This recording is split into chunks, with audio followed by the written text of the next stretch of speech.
Capítulo 3. La casa de Geppetto era de un piso y recibía la luz de una claraboya. El mobiliario no podía ser más sencillo. Una mala silla, una cama no muy buena y una mesita muy estropeada. En la pared del fondo se veía una chimenea con el fuego encendido, pero el fuego estaba pintado y junto al fuego había una olla, también pintada, que hervía alegremente y exhalaba una nube de humo que parecía humo de verdad. Tan pronto como entró en su casa, Geppetto tomó las herramientas y se puso a tallar y fabricar su muñeco. ¿Qué nombre le pondré?, se decía. Le llamaré Pinocho. Ese nombre le traerá suerte. He conocido una familia entera de Pinochos. Pinocho el padre, Pinocho la madre, Pinochos los niños, y todos lo pasaban muy bien. El más rico de ellos pedía limosna. Cuando eligió el nombre de su muñeco, empezó a trabajar deprisa y le hizo enseguida el pelo, después la frente, luego los ojos. Una vez hechos los ojos, figúrense su asombro cuando advirtió que se movían y lo miraban fijamente. Geppetto, sintiéndose observado por aquellos ojos de madera, se lo tomó casi a mal y dijo, en tono quejoso: «¡Ojazos de madera! ¿Por qué me miran?». Nadie contestó. Entonces, después de los ojos, le hizo la nariz, pero ésta, tan pronto estuvo hecha, empezó a crecer y creció, y en pocos minutos era un narizón que no acababa nunca. El pobre Geppetto se cansaba de cortarla. Cuanto más la cortaba y achicaba, más larga se hacía aquella nariz impertinente. Después de la nariz le hizo la boca. Aún no había acabado de hacerla cuando ya empezaba a reírse y a burlarse de él. «¡Deja de reír!», dijo Geppetto, irritado, pero fue como hablar con la pared. «Te repito que dejes de reír», gritó con voz amenazadora. Entonces la boca dejó de reír, pero le sacó toda la lengua. Geppetto, para no estropear sus proyectos, fingió no advertirlo y continuó trabajando. Tras la boca, le hizo la barbilla, luego el cuello, los hombros, el estómago, los brazos y las manos. Apenas acabó con las manos, Geppetto sintió que le quitaban la peluca. Se volvió y ¿qué vieron sus ojos? Su peluca amarilla en manos del muñeco. «¡Pinocho! ¡Devuélveme ahora mismo mi peluca!». Y Pinocho, en vez de devolvérsela, se la puso en su propia cabeza, quedándose medio ahogado debajo. Ante aquella manera de ser insolente y burlona, Geppetto se puso tan triste y melancólico como no había estado en su vida. Y, volviéndose a Pinocho, le dijo: «Hijo pícaro, todavía estás a medio hacer y ya empiezas a faltarle el respeto a tu padre. Eso está muy mal». Y se secó una lágrima. Solo quedaban por hacer las piernas y los pies. Cuando Geppetto acabó de hacerle los pies, recibió un puntapié en la punta de la nariz. «Me lo merezco», se dijo para sí. «Debí haberlo pensado antes. Ahora ya es tarde». Tomó después el muñeco bajo el brazo y lo posó en tierra, sobre el pavimento de la estancia, para hacerlo andar. Pinocho tenía las piernas torpes y no sabía moverse, y Geppetto lo llevaba de la mano para enseñarle a poner un pie detrás del otro. Muy pronto, Pinocho empezó a andar solo y a correr por la habitación, hasta que, cruzando la puerta de la casa, saltó a la calle y se dio a la fuga. El pobre Geppetto corría tras de él sin poder alcanzarlo, porque el granuja de Pinocho andaba a saltos como una liebre, golpeando con sus pies de madera el pavimento de la calle. Hacía tanto estruendo como 20 pares de zuecos aldeanos. ¡Agárrenlo, agárrenlo!, gritaba Geppetto. Pero la gente que estaba en la calle, al ver aquel muñeco de madera que corría como un loco, se paraba embelesada a mirarlo y reía como no se pueden imaginar.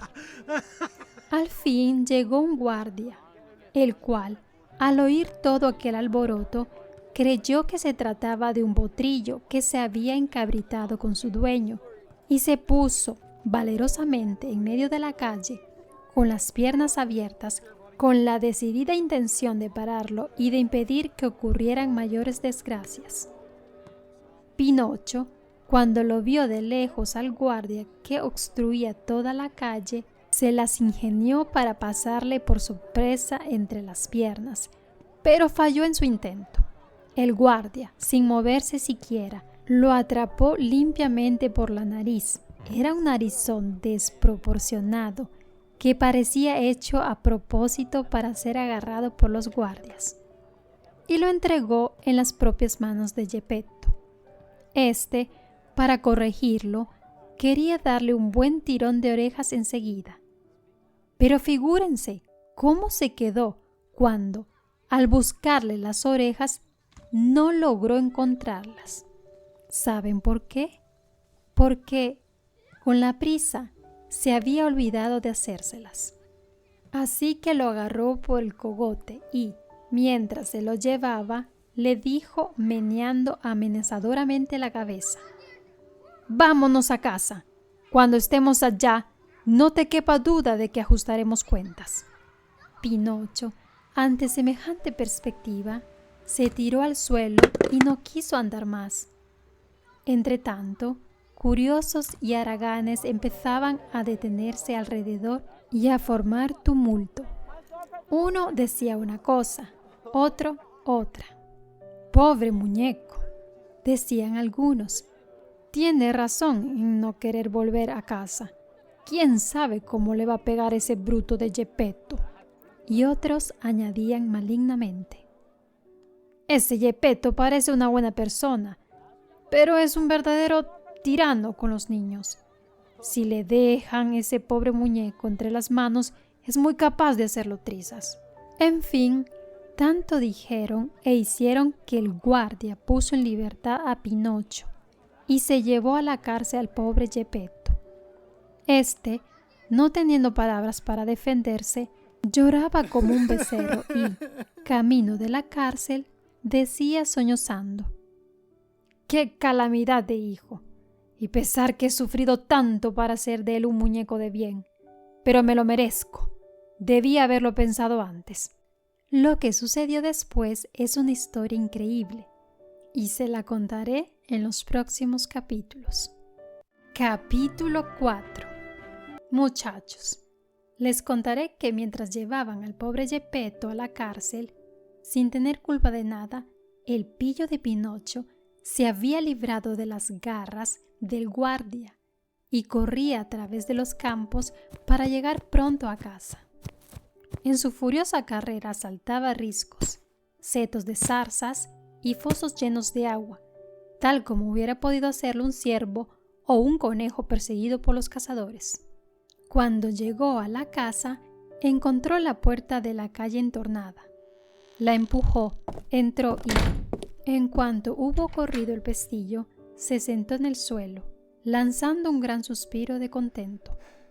Pero poco duró su contento, pues oyó un ruido en la habitación. «Cri, cri, cri. ¿Quién me llama?», dijo Pinocho, muy asustado. «Soy yo». Pinocho se volvió y vio un enorme grillo que subía lentamente por la pared.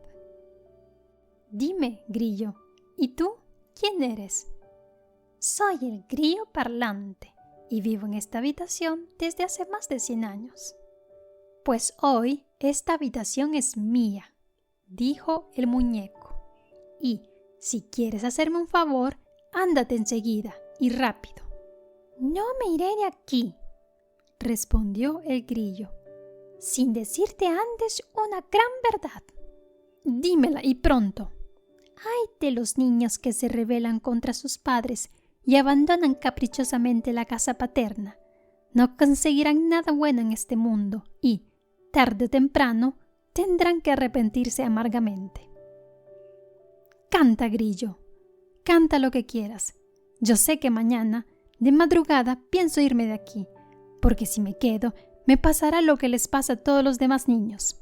Me mandarán a la escuela y, por gusto o por fuerza, tendré que estudiar.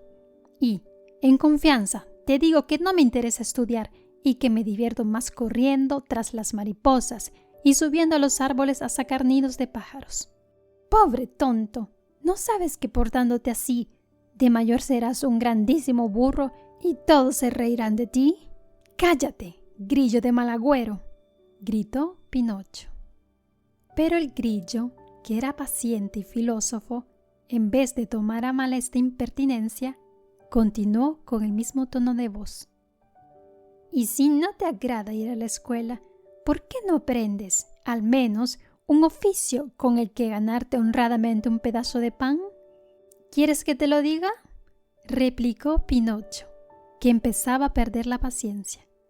Entre todos los oficios del mundo, solo hay uno que realmente me agrada. ¿Y qué oficio es?